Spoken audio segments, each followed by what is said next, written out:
Sous la vigne de Champagne, il n'y a pas que de la craie.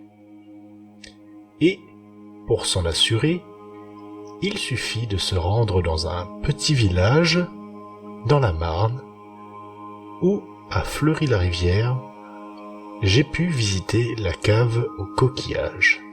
Et avant même d'être rentré dans ce petit musée, on a déjà un aperçu des merveilles qui nous attendent.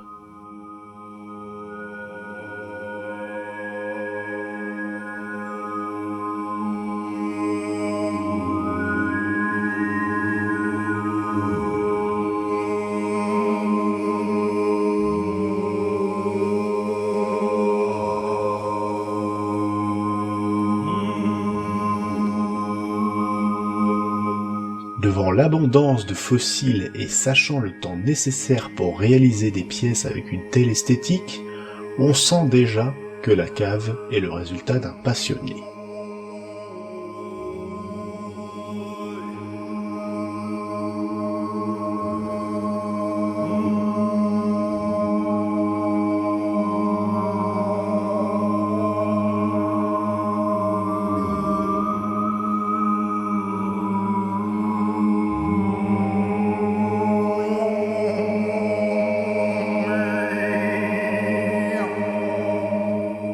La cave, fondée il y a plus de 20 ans, entame sa visite par plusieurs fossiles de différentes périodes qui permettent à ses visiteurs de se situer dans le temps.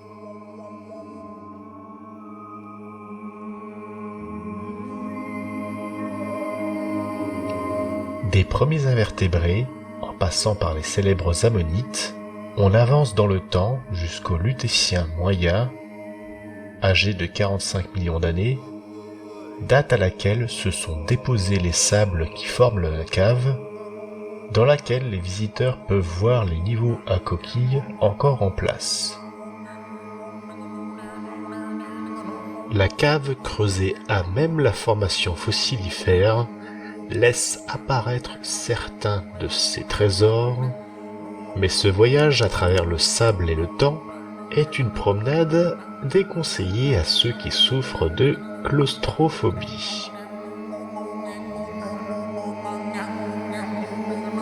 Pour les autres, ils pourront admirer les différents fossiles, majoritairement des mollusques gastéropodes et lamellibranches ou bivalves, dont la richesse n'a d'égal que la qualité de leur conservation. En effet, la cave compte pour l'heure près de 300 espèces actuellement identifiées, sans compter les individus les plus petits du domaine de la micropaléontologie.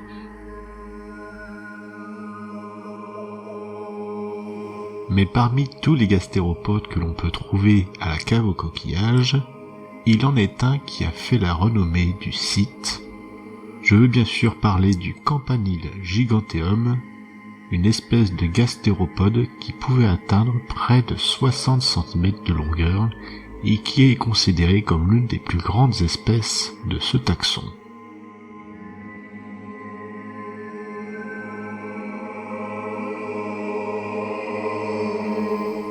La cave nous donne également un aperçu de ce à quoi pouvait ressembler la région il y a près de 45 millions d'années, lorsqu'elle était sous l'eau et peuplée de différents mollusques, de raies, mais également de requins, puisque même s'ils sont très rares, on trouve également quelques restes de vertébrés dans les sables de Fleury-la-Rivière.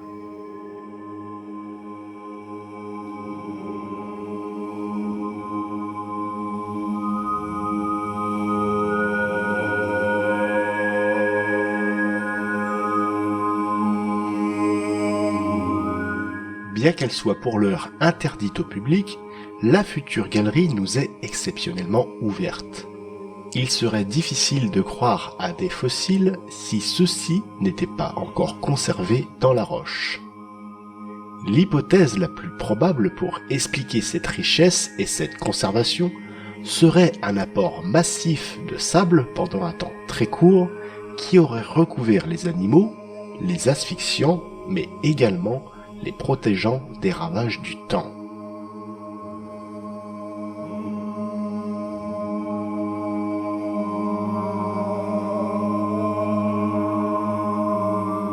On peut également y apercevoir de magnifiques nautiles, cousins des ammonites.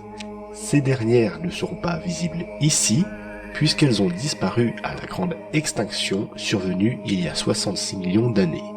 Et ici, la seule dent de requin qui soit encore prise dans la roche. Le creusement d'un puits permet aux visiteurs de constater la succession de couches de sable et d'observer la présence de niveaux spécifiques à certains fossiles. C'est aussi l'occasion pour notre guide de donner de sa personne et de montrer rapidement le dégagement de plaques à fossiles. Tout au long de notre parcours, nous pouvons voir çà et là des campaniles dépassés de notre chemin.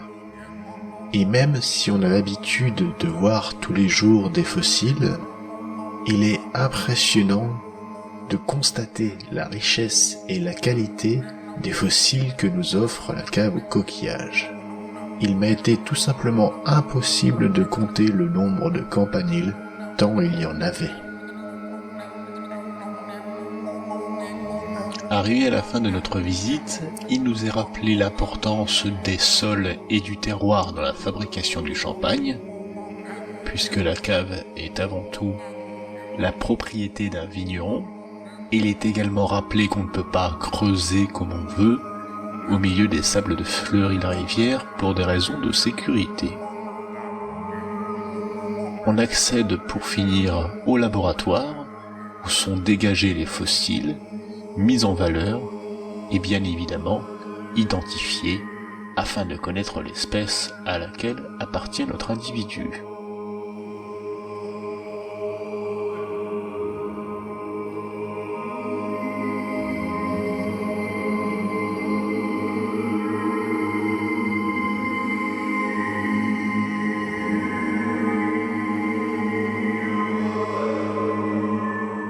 Ce travail est le résultat des membres de l'association de la cave aux coquillages, ce qui exige un subtil mélange entre patience et doigté.